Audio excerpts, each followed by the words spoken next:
Bien, estamos de regreso. Gracias por continuar en sintonía de TN23. Vamos ahora con nuestro espacio que llamamos Nuestra Salud. Y en este momento quiero darle la bienvenida al doctor Rudolf García Galón. Él es director de la Dirección de Trasplantes del Ministerio de Salud Pública de Guatemala. Doctor García, bienvenido a TN23. ¿Cómo está? Muchísimas gracias. Gracias por tenerme acá. Doctor, iniciemos hablando, me gustaría, del tabú cuando se trata de trasplantes. Muchas personas se niegan rotundamente a donar uno de sus órganos, incluso ya al momento del fallecimiento, porque creen que esto tiene que ver con la religión, con algunas costumbres, con algunas malas prácticas. ¿Qué piensa usted al respecto?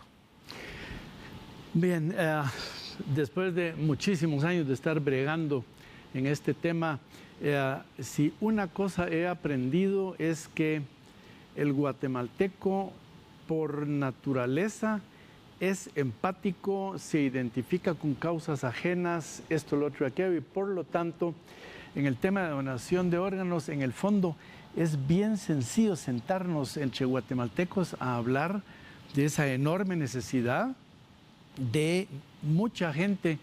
Solo como corolario tenemos 13,000 pacientes en diálisis, en sistemas artificiales de vida, y apenas trasplantamos 120 pacientes al año en todo el país. Entonces, definitivamente ampliar la cultura de donación, aquella idea donde las personas dicen, si yo fallezco, por favor que mis órganos no se vayan a una tumba, sino que les sirvan para dar vida a otras personas.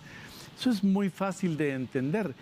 Es tan fácil de entender como que yo, como padre de familia, si tengo un hijo que necesita un riñón para un trasplante, que yo diga, pues con mucho gusto, sáquenmelo a mí, pónganselo a él.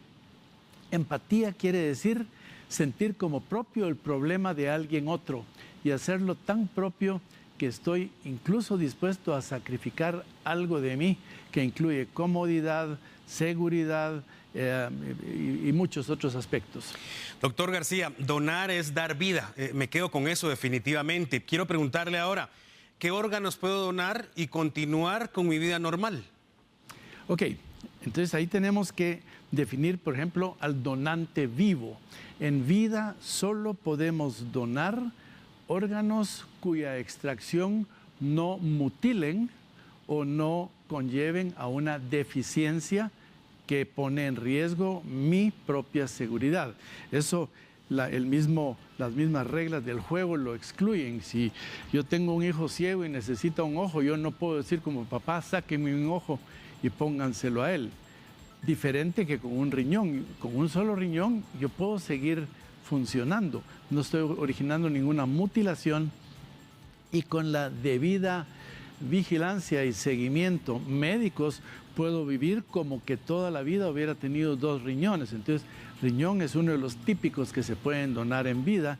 Y aquí en Guatemala ya comenzamos incluso con mitad de hígado, sobre todo para niños con deficiencias graves, donde ahí sí alguien de los padres puede donar la mitad de su hígado para poderle dar vida a ese muchachito. Este órgano en particular tiene la capacidad de regenerarse, doctor, cuando hablamos del hígado. Totalmente correcto. La diferencia, como usted lo menciona perfectamente, si doy un riñón, me voy a quedar con solo un riñón, pero si yo doy la mitad de mi hígado, mi propio hígado va a regenerar a su tamaño original en cuestión de 3 meses. Doctor García, existe una ley en Guatemala 5/2024. ¿De qué se trata específicamente esta ley? ¿Cuáles son los beneficios? Ok, el beneficio principal es que dentro de una actividad que ya tiene 30 años o más de existir en Guatemala, pone un cierto orden. Yo siempre menciono, no es lo mismo tener calles, avenidas y automóviles que tener semáforos y rótulos que regulan el tránsito. Entonces es poner un ordenamiento en una actividad que, así como puede ser muy buena, puede convertirse muy rápidamente en algo que incluso infringe leyes como el comercio de órganos, el tráfico de órganos y este tipo de cosas, en primer lugar. En segundo lugar, para que la gente empiece a decir, al fallecer quiero que se donen mis órganos. Esos órganos van a una lista de espera de personas a nivel nacional, listado único, donde están en orden de prioridades médicas y de compatibilidades, sabiendo que nadie se va a colar para arriba, sabiendo que si hay un fallecido que tiene estas y estas características, solo son compatibles con 3 personas en esa lista, pues esas 3 serán entre las que habrá que seleccionar al receptor y de ahí se seleccionará al que tiene más urgencia, al que tiene más tiempo de estar en diálisis, ese tipo de cosas. Es una respuesta muy técnica para generar mucha confianza. Ese es el tema, por ejemplo, que toca la ley. Doctor García, seguramente habrá algún subregistro, pero porque hay personas que no buscan a los profesionales la atención médica, pero ¿de qué cantidad de personas estamos hablando en Guatemala que esperan, por ejemplo, un trasplante de riñón? Bueno, como mencionaba hace un rato, es una excelente pregunta. 13,000 personas dializando en salud pública y fácilmente otros 4,000 dializando en el sistema del Seguro Social. Eso es una cantidad muy, muy grande. Si suponemos que alrededor de un 25 a 30% de ese total calificaría para ser trasplantado. Hay algunos que tienen enfermedades tan graves asociadas que no se pueden trasplantar, pero de los que sí califican, saquemos la cuarta parte, son 5,000 personas esperando en un sistema donde se generan 3,000 pacientes nuevos por año con lo mismo. O sea, es la de nunca acabar. O sea, entre más antes comencemos a ponernos al día en el tema, mayor va a ser el impacto, pero nunca va a ser suficiente para la necesidad real. Doctor García, el fallo renal es una enfermedad que puede llevar a la muerte de una persona, pero hablemos de la prevención y la detección temprana, que esto puede hacer la diferencia. Ahí está tocando usted un punto clave, y es que verdaderamente la afluencia, el ingreso de nuevos pacientes con la enfermedad ya diagnosticada y necesitando una terapia de reemplazo renal, dialítica, peritoneal, hemodiálisis, es tan grande que a donde hay que ir en realidad es a cerrar el chorro por donde ingresan. Y ese chorro en el paciente adulto tiene 2 diagnósticos francamente asociados, que son la hipertensión descuidada, no tratada o mal tratada, y la diabetes mellitus. Las 2 generan en la edad adulta la mayor parte de los pacientes a quienes se les arruinan los riñones. Entonces, entre más detección hagan mis colegas, los médicos en general, ese médico de familia, ese médico en los pueblos, en las cabeceras departamentales, en la capital, en cualquier lugar, rutinariamente controlando presión, rutinariamente haciendo chequeos, sobre todo para buscar diabetes o algunas otras enfermedades.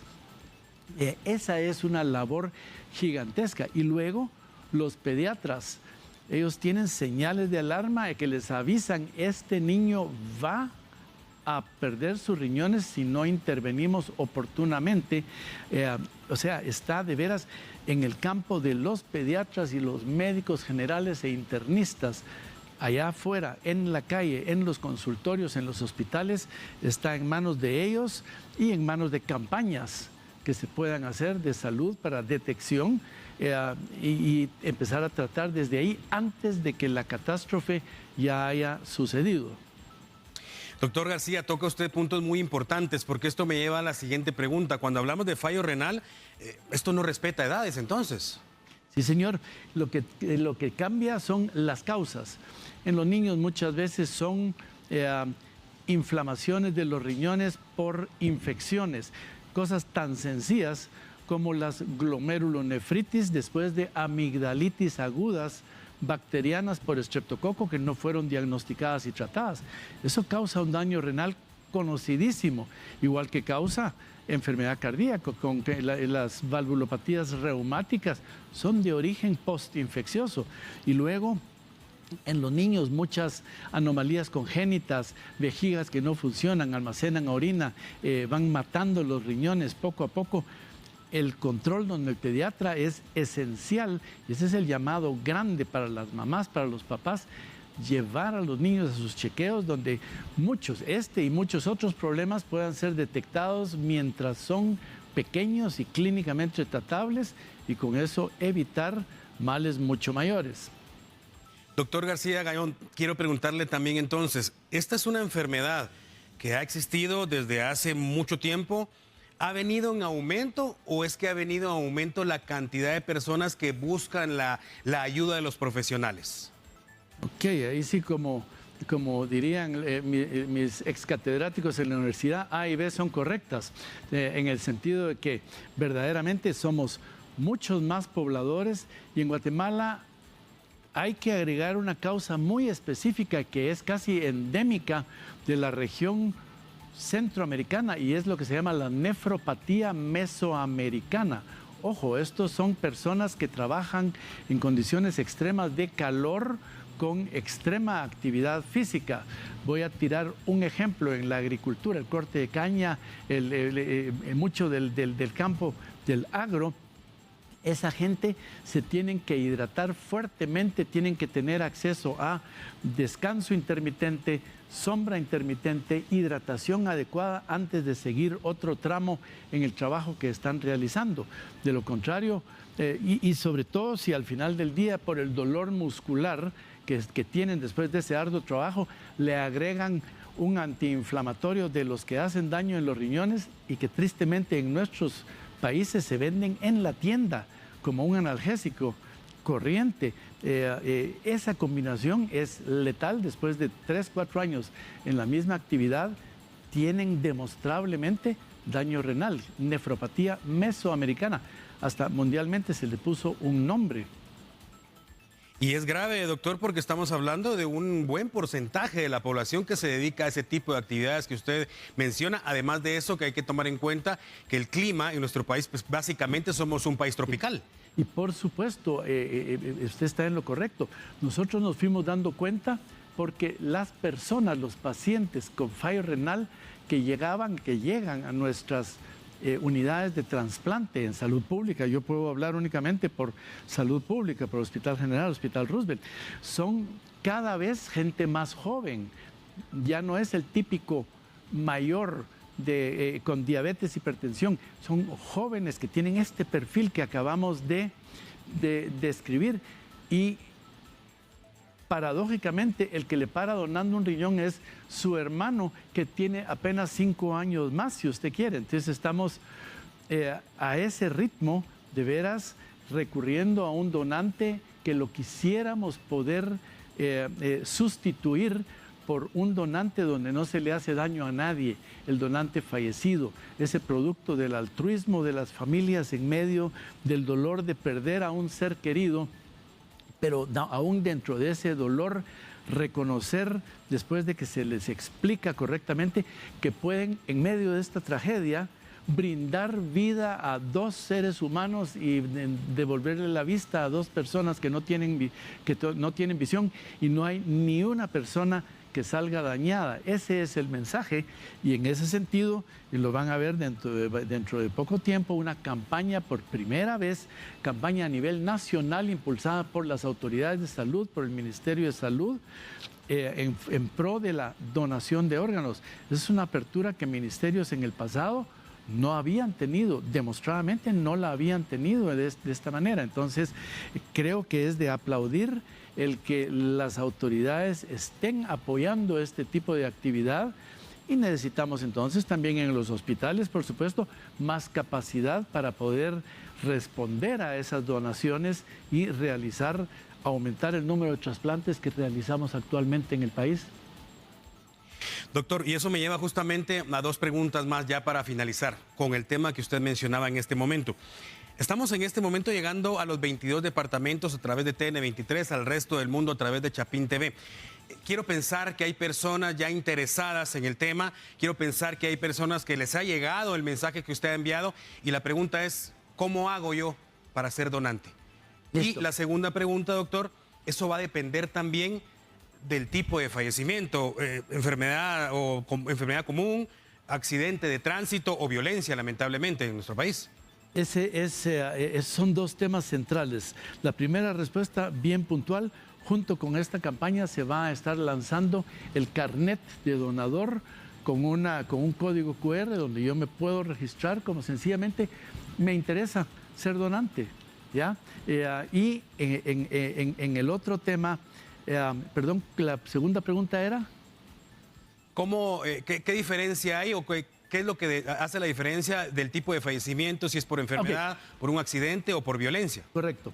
Esa es probablemente la limitante más grande que tiene la donación de órganos. La persona que fallece debe fallecer bajo condiciones en que puede donar. Si yo fallezco de un cáncer diseminado, por mucho que yo diga yo quiero donar mis órganos, no los puedo donar, voy a transmitir el cáncer. ¿Sí? Hay enfermedades que excluyen la donación, pero el típico perfil es el trauma cráneoencefálico, una lesión destructiva a nivel cerebral, sea por un aneurisma roto, sea por un trauma cráneoencefálico. Perdón, los últimos donantes que hemos tenido en el Hospital General son accidentes de motocicleta de personas que no usan casco. Entonces el mensaje es: manténgase vivo a cualquier precio, use pero si la desgracia lleva a una muerte bajo condiciones de muerte encefálica, muerte cerebral, esos son candidatos y provienen de los intensivos, de las unidades de cuidado intensivo. Son personas en ventilación mecánica, con asistencia de un montón de aparatos y esto y lo otro, en quienes se demuestra en un examen neurológico que el cerebro ha muerto. Y bajo esas condiciones, según nuestra ley, según la enorme mayoría de las religiones y de corrientes bioéticas, muerte encefálica, muerte cerebral, es sinónimo de la muerte real de esa persona y por lo tanto se puede proceder a donar los órganos por parte de los familiares. Sí, señor. Doctor, tenemos 20 segundos más para que envíe un mensaje usted a nuestros televidentes respecto del tema. Bien sencillo, sin donante no hay trasplante. De tal manera que si estamos diciendo que necesitamos hacer más trasplantes, eso solo se puede si todos decimos en un momento dado, si yo fallezco bajo condiciones en que pueda donar, y en mi casa lo saben, por el amor de Dios, que usen lo que se pueda usar de mi persona. Gracias. Doctor, gracias de nuevo por estar con nosotros en TN23 y compartir parte de su amplio conocimiento respecto de este tema. A usted, amigo televidente, continuamos ahora con más información.